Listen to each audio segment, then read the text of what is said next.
नमस्कार, आप सभी का स्वागत है श्री चैतन्य योगाश्रम के YouTube चैनल पर। आज हम महात्मा मुद्गल से जुड़ी हुई कथा के बारे में जानेंगे। द्वापर युग में महात्मा मुद्गल नाम के एक आदर्श ब्राह्मण सपरिवार कुरुक्षेत्र में निवास करते थे। मुद्गल पूर्ण जितेंद्रिय, सत्यवादी, वेद पारंगत, सहनशील, दयालु, उदार और धर्मात्मा थे। ये सिलूंश वृत्ति से ही अपना जीवन निर्वाह करते थे। सिलूंश वृत्ति का अन्न भी 34 सेर से अधिक कभी इकट्ठा नहीं करते।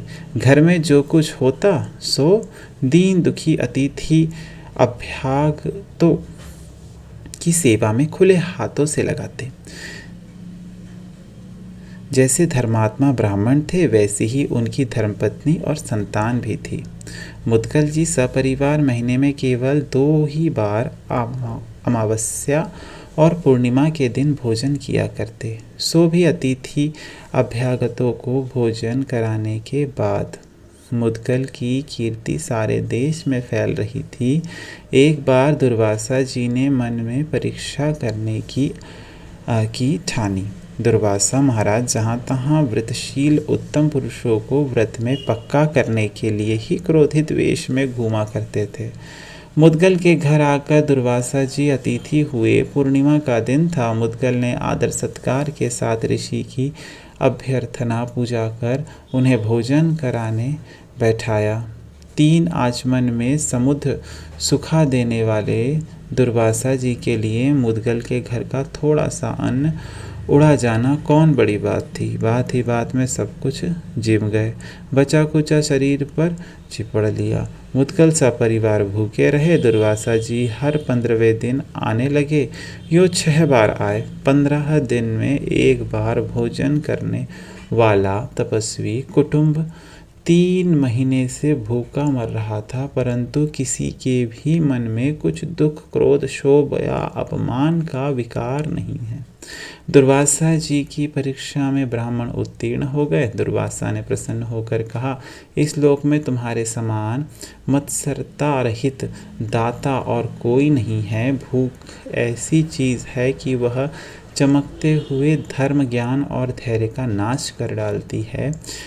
रस लंपट जीभ मनुष्य को रस की ओर खींच लेती है। तुमने भूख और रस दोनों को जीत लिया। प्राण भोजन के अधीन है।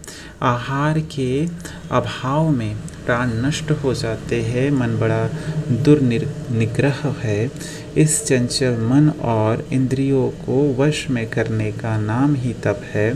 फिर बड़े परिश्रम से मिली हुई वस्तु का निष्काम भाव और प्रसन्न मन से सत्कार पूर्वक दान कर देना बड़ा ही कठिन है। परंतु हे साधु, तुमने सब कुछ सिद्ध कर लिया है।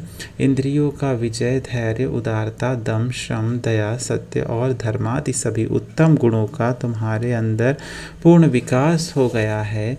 तुमने अपने कर्म से तीनों लोकों पर विजय तथा परम पद की प्राप्ति कर ली है। दुर्वासा यो कह ही रहे थे कि देवदूत विमान लेकर मुद्गल के पास आया।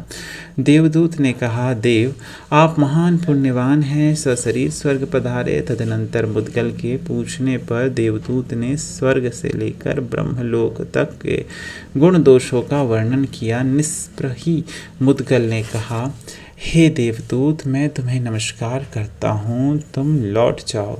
मुझे ऐसे दुख भरे और पुनरावृत्ति स्वर्ग या ब्रह्मलोक की आवश्यकता नहीं है।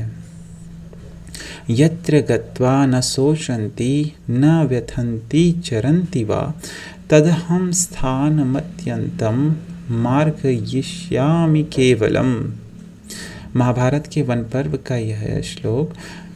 मैं तो उस विनाश रहित परम धाम को प्राप्त करूंगा जिसे प्राप्त कर लेने पर शोक और दुखों की आत्यंतिक निवृत्ति और परमानंद की प्राप्ति हो जाती है। यो कहकर मुद्गल ने देवदूत को लौटा दिया और स्तुति, निंदा और स्वर्ण मिट्टी को एक सा समझते हुए ज्ञान वैराग्य के साधन से अविनाशी निर्वाण पद को प्राप्त किया। इस प्रकार हमने मुदगल जी से जुड़ी हुई कथा के बारे में जाना। अगले भाग में हम पुनः आपसे भेंट करेंगे। तब तक के लिए धन्यवाद। नमस्कार। ओम शांति।